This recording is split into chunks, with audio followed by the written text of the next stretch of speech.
Hello বন্ধুরা, good afternoon. দেখো আমার আজকে দুপুরের মেনু। এটা হচ্ছে চাল কুমড়োর পাতা, ঠিক আছে।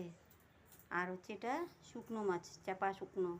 তো এটা হচ্ছে রসুন, পেঁয়াজ আর হচ্ছে কাঁচা লঙ্কা দিয়ে ওটাকে চাটনির মতন বানানো হয়েছে। তারপর পাতার মধ্যে ঢুকিয়ে তারপর বেসন দিয়ে চালের গুঁড়ো দিয়ে বড়া করবে, ঠিক আছে। একটা মেনু চলে গেল।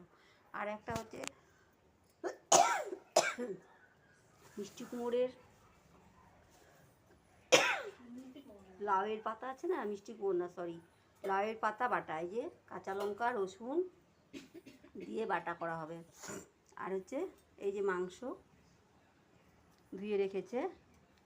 আর হচ্ছে এই যে আলু ভাজা করা হবে। মাংসটা ধুয়ে রাখা হয়েছে, তো এটা সব কিছু দিয়েই করা হবে। মাংস তো তোমরা জানোই কেমন করে রসুন পেঁয়াজ আদা কাঁচা লঙ্কা গরম মশলা দই দিয়ে মাখা করা হয়। তো ঠিক আছে, এই হচ্ছে আমাদের মেনু।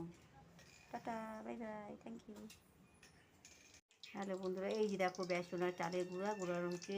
এই দেখো বড়াটাকে এইভাবে গুছিয়ে তারপর এই যে ভাজা হচ্ছে, ঠিক আছে।